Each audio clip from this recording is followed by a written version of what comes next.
Hey everyone, this is MusicTechHelpGuy, and today I'm checking out the new Gullfoss EQ plugin from Sound Theory. Gullfoss is named after an Icelandic waterfall and translates to English as Golden Falls. So to all my Icelandic viewers, if I'm botching the pronunciation, I apologize in advance. However, this plugin is really cool. It's an intelligent, automatic equalizer. Basically, it computes and identifies the problems with the frequency response of your signal and then adjusts its settings up to 100 times per second in real time. It's great for individual tracks, buses, and obviously for mastering. Let me just show you real quick what this plugin can do on a rough mix, and then I'll talk about what all the controls do.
So as you can see in here, this is not just a knockoff of Ozone's ability to auto-learn audio signals. It's also not just a dynamic EQ with 8 bands or whatever to compress or expand. This is like a dynamic EQ on steroids. This plugin is so awesome. The frequency response changes in real time to adapt to the material coming through it. And when you bypass it, there's no latency issues whatsoever. There's literally 5 controls: recover, tame, bias, brighten, and boost.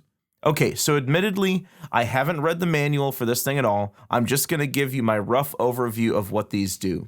First, the bias and brighten controls don't do anything unless you've adjusted the recover or tame controls. So I just want to get that out of the way now. So recover, this control seems to recover or boost frequencies that Gullfoss thinks the audio needs more of. Tame does the opposite. As you pull this up, you'll see more bands cutting material dynamically. Bias is a low and high frequency bias. As you pull it up, it's a high frequency bias. As you pull it down, it's a low frequency bias. It's kind of like working with a bias control for tape or a tape emulator plugin. Brighten is pretty straightforward. It brightens the high end in the positive and cuts the high end in the negative. And boost is what I'd call a smiley or sad-faced EQ curve. In the positive, you get more highs and lows, but a cut in the mids. In the negative, you get a mid boost with a cut in the highs and lows. And with all 5 of these controls, you can reset them by option clicking. So I've got a few examples here for vocals, guitars, and drums. I apologize in advance for using a lot of the same musical examples as my last video, but I really wanted to share this plugin with you guys quickly, so I just used a lot of the same musical examples. Ooh, I don't need you anymore to tell me that you hold the key to my heart. I don't need that anymore. Ooh, I don't need you anymore to tell me that you hold the key to my heart. I don't need that anymore.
So I'll be completely honest. This plugin is the best new plugin I've seen in the past year thus far. This thing blows every EQ plugin I have out of the water. Now, given there are a lot of character EQs that are modeled after hardware that I still need to shape the tone the way I want it, like the new vintage EQs from Logic, and any other EQ that models hardware, those still have a relevant use to me. But in terms of frequency correction and mastering, this plugin is at the top for me right now. I mean, just think. An EQ that changes as your vocal or instrumental performance changes from note to note. It's like having a different EQ response curve for every note you sing or play. All right, guys, so obviously I'm excited about this new plugin. Go check out a demo yourself at soundtheory.com. Again, full disclosure, yes, I did get a free NFR license for this, but I would buy this plugin in a heartbeat for full price for what it does. But this is hands down the best EQ plugin I've ever used in my entire life. Is it going to replace everything? No, but it'll replace almost any channel EQ I'm currently using. I hope you guys enjoyed this video, and thanks for watching.